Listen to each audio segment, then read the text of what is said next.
Hello ವೀಕ್ಷಕರೇ, ನಮಸ್ಕಾರ. ತಮ್ಮೆಲ್ಲರಿಗೂ ನಮ್ಮನೆ ಅಡುಗೆ ಚಾನೆಲ್ಗೆ ಸುಸ್ವಾಗತ. ಇವತ್ತು ಈ ವಿಡಿಯೋ ಮೂಲಕ ಸುಲಭವಾಗಿ ಹಾಗೂ ರುಚಿಕರವಾದಂತಹ ಬೆಂಡೆಕಾಯಿ ಫ್ರೈ ಪಲ್ಯನ ಹೇಗೆ ಮಾಡೋದು ಅಂತ ಹೇಳ್ಕೊಡ್ತೀನಿ. ಚಪಾತಿ ಜೊತೆ ಬೆಂಡೆಕಾಯಿ ಫ್ರೈ ಪಲ್ಯ ತುಂಬಾ ಚೆನ್ನಾಗಿರುತ್ತೆ. ಸೊ ಇವಾಗ ಬೆಂಡೆಕಾಯಿ ಫ್ರೈಗೆ ಬೇಕಾಗುವಂತಹ ಪದಾರ್ಥಗಳನ್ನು ನೋಟ್ ಮಾಡ್ಕೊಳ್ಳೋಣ ಬನ್ನಿ. 1/4 kg ಬೆಂಡೆಕಾಯಿನ ತೊಳೆದು ಕಟ್ ಮಾಡಿ ಇಟ್ಕೊಂಡಿದ್ದೀನಿ. ಒಗ್ಗರಣೆಗೆ ಎಣ್ಣೆ, 1 ಟೇಬಲ್ ಸ್ಪೂನ್ ಜೀರಿಗೆ, 2 ಸಣ್ಣಗೆ ಹೆಚ್ಚಿದಂತಹ ಹಸಿಮೆಣಸಿನಕಾಯಿ, 1 ಸಣ್ಣಗೆ ಹೆಚ್ಚಿದಂತಹ ಈರುಳ್ಳಿ, 5 ಎಸಳು ಜಜ್ಜಿದಂತಹ ಬೆಳ್ಳುಳ್ಳಿ, ಅರ್ಧ ಟೇಬಲ್ ಸ್ಪೂನ್ ಅರಿಶಿನ, 2 ಟೇಬಲ್ ಸ್ಪೂನ್ ಖಾರ ಪುಡಿ, 1 ಟೇಬಲ್ ಸ್ಪೂನ್ ಧನಿಯಾ, 1.5 ಟೇಬಲ್ ಸ್ಪೂನ್ ಉಪ್ಪು, 1/4 ಟೇಬಲ್ ಸ್ಪೂನ್ ಗರಂ ಮಸಾಲ. ಇವಾಗ ಬೆಂಡೆಕಾಯಿ ಫ್ರೈ ಹೇಗೆ ಮಾಡೋದು ಅಂತ ನೋಡೋಣ ಬನ್ನಿ. ಮೊದಲಿಗೆ ನಾವು ಬೆಂಡೆಕಾಯಿನ ಹುರ್ಕೊಳ್ಳೋಣ. ಒಂದು ಕಬ್ಬಿಣದ ಬಾಣಲಿಯನ್ನ ಸ್ಟವ್ ಮೇಲೆ ಇಟ್ಕೊಳ್ತಾ ಇದ್ದೀನಿ. ಸ್ಟವ್ ಹಚ್ಕೊಳ್ತಾ ಇದ್ದೀನಿ. 3 ರಿಂದ 4 ಟೇಬಲ್ ಸ್ಪೂನ್ ಎಣ್ಣೆ ಹಾಕಿ ಕಾಯಕ್ಕಿಟ್ಕೊಳ್ತಾ ಇದ್ದೀನಿ. ಎಣ್ಣೆ ಕಾದ ನಂತರ ಬಾಣಲಿಗೆ ಹೆಚ್ಚಿಟ್ಟಿದಂತಹ ಬೆಂಡೆಕಾಯಿನ ಹಾಕೊಳ್ತಾ ಇದ್ದೀನಿ. ಕೈ ಆಡಿಕೊಂಡು 15 ರಿಂದ 20 ನಿಮಿಷ ಬೆಂಡೆಕಾಯಿನ ಫ್ರೈ ಮಾಡ್ಕೊಳ್ಬೇಕು. ಬೆಂಡೆಕಾಯಲ್ಲಿ ಇರುವಂತಹ ಅಂಟಿನಂಶ ಎಲ್ಲ ಹೋಗೋವರೆಗೂ ಮತ್ತು ಕಂದು ಬಣ್ಣಕ್ಕೆ ತಿರುಗಬೇಕು ಬೆಂಡೆಕಾಯಿ, ಅಲ್ಲಿವರೆಗೂ ಚೆನ್ನಾಗಿ ಫ್ರೈ ಮಾಡ್ಕೊಳ್ತಾ ಇದ್ದೀನಿ. ನೋಡಿ, ಇವಾಗ ಬೆಂಡೆಕಾಯಿ 90% ಬೆಂದಿದೆ. ಇವಾಗ ಅರ್ಧ ಟೇಬಲ್ ಸ್ಪೂನ್ ಅಷ್ಟು ಉಪ್ಪು ಹಾಕಿ ಇನ್ನೂ 2 ನಿಮಿಷ ಬೇಯಿಸ್ಕೊಳ್ತಾ ಇದ್ದೀನಿ.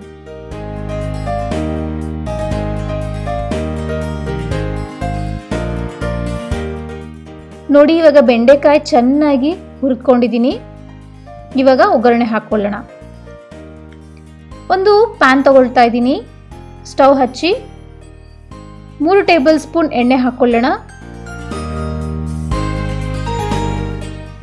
ಎಣ್ಣೆ ಕಾದ ನಂತರ 1 ಟೇಬಲ್ ಸ್ಪೂನ್ ಜೀರಿಗೆ, 5 ಜಜ್ಜಿದ ಬೆಳ್ಳುಳ್ಳಿ, 2 ಹೆಚ್ಚಿದ ಹಸಿಮೆಣಸಿನಕಾಯಿ ಹಾಕೊಂಡು ಕೈ ಆಡಿ.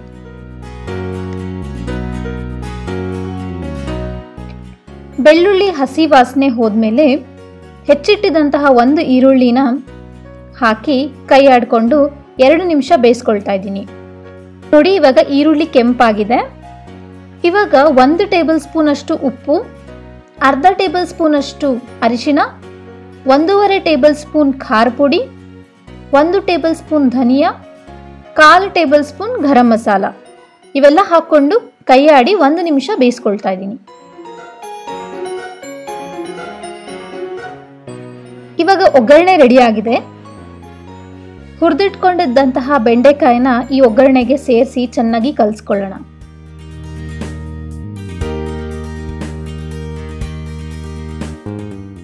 ಉಪ್ಪು ಮತ್ತೆ ಖಾರ ಚೆಕ್ ಮಾಡ್ಕೊಳ್ಳಿ.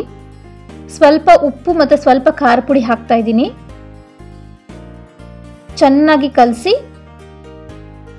ತಟ್ಟೆ ಮುಚ್ಚಿ ಒಂದು 5 ನಿಮಿಷ ಚೆನ್ನಾಗಿ ಲೋ ಫ್ಲೇಮಲ್ಲಿ ಬೇಯಿಸ್ಕೊಡಿ. ನೋಡಿ, ಇವಾಗ ಬೆಂಡೆಕಾಯಿ ಫ್ರೈ ಚೆನ್ನಾಗಿ ಬೆಂದಿದೆ. ಸರ್ವ್ ಮಾಡೋಕ್ಕೆ ರೆಡಿ ಆಗಿದೆ.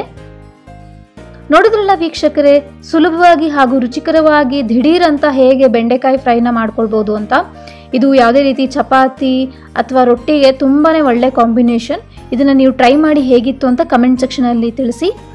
ಇದೇ ರೀತಿ ಒಳ್ಳೊಳ್ಳೆ ರೆಸಿಪೀಸ್ಗೋಸ್ಕರ ನಮ್ಮನೆ ಅಡುಗೆ ಚಾನೆಲ್ನ ಸಬ್ಸ್ಕ್ರೈಬ್ ಮಾಡ್ಕೊಳ್ಳಿ. ಮತ್ತೆ ಸಿಗೋಣ ಮುಂದಿನ ವಿಡಿಯೋದಲ್ಲಿ. ಅಲ್ಲಿವರೆಗೂ ಧನ್ಯವಾದಗಳು.